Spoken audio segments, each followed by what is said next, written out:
Hi, വീണ്ടും ഒരു പുതിയ വീഡിയോയിലേക്ക് എല്ലാവർക്കും സ്വാഗതം കേട്ടോ. അപ്പോൾ ഇന്ന് നമ്മൾ ഉണ്ടാക്കാൻ പോകുന്നത് നല്ലൊരു ഫ്രൈഡ് റൈസിൻ്റെ റെസിപ്പിയാണ്.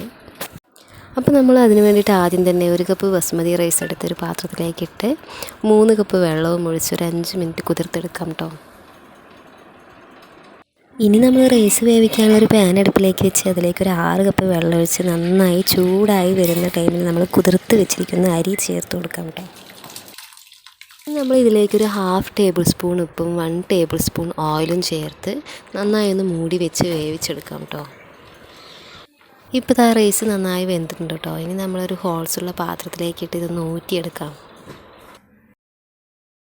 ഇനി നമ്മളൊരു പാൻ അടുപ്പിലേക്ക് വെച്ച് അതിലേക്കൊരു 2 ടേബിൾ സ്പൂൺ ഓയിൽ ഒഴിച്ച് 3 മുട്ട ചേർത്ത് കൊടുക്കുന്നുണ്ട് കേട്ടോ. ഒരു പിഞ്ച് ഉപ്പും ചേർത്ത് നന്നായി നമുക്ക് ഈ മുട്ടയൊന്ന് ഫ്രൈ ചെയ്ത് മാറ്റി വയ്ക്കാം.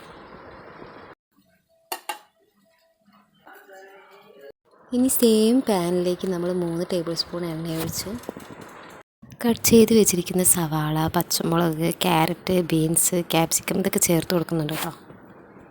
ക്യാബേജ് ഉണ്ടെങ്കിൽ അതുകൂടെ ചേർത്ത് കൊടുക്കാവുന്നതാണ് കേട്ടോ. എൻ്റെ കയ്യിൽ അതില്ലാത്തത് കൊണ്ടാണ് ഞാനത് സ്കിപ്പ് ചെയ്തത്. അപ്പോൾ നമ്മൾ ചേർത്ത് കൊടുത്ത വെജിറ്റബിൾസ് അത്യാവശ്യം ഒന്ന് വഴങ്ങിയ ശേഷം നമ്മളിതിലേക്ക് 1 ടീസ്പൂൺ ജിഞ്ചർ ഗാർലിക് പേസ്റ്റ് ചേർത്ത് കൊടുക്കുന്നുണ്ട് കേട്ടോ. ജിഞ്ചർ ഗാർലിക് പേസ്റ്റ് ചേർത്ത് നന്നായി ഒന്ന് വഴറ്റി അതിൻ്റെ ഒരു പച്ചമണം പോയ ടൈമിലാണ് നമ്മൾ റൈസ് ചേർത്ത് കൊടുക്കുന്നത് കേട്ടോ. ഇപ്പോൾ വെജിറ്റബിൾസൊക്കെ അത്യാവശ്യം വഴങ്ങി ഒരു ഹാഫ് കുക്കായിട്ടുണ്ട് കേട്ടോ. ഇനി നമ്മൾ വേവിച്ച് ഊറ്റി വെച്ചിരിക്കുന്ന റൈസ് ഇതിലേക്ക് ചേർത്ത് കൊടുക്കാം. ഇനി നമ്മൾ ഇതിലേക്ക് 1 ടേബിൾ സ്പൂൺ സോയാ സോസ് ഒഴിച്ച് കൊടുക്കണം കേട്ടോ. സോയാ സോസ് ഒഴിച്ച ശേഷം നമ്മൾ 1 ടീസ്പൂൺ പെപ്പറും 1 ടീസ്പൂൺ ഉപ്പും ചേർത്ത് കൊടുക്കുന്നുണ്ട് കേട്ടോ. റൈസ് വേവിക്കുമ്പോൾ നമ്മൾ ആൾറെഡി ഉപ്പ് ചേർത്തത് കൊണ്ട് 1 ടീസ്പൂൺ ഉപ്പ് മതിയാവുന്നതാണ് കേട്ടോ.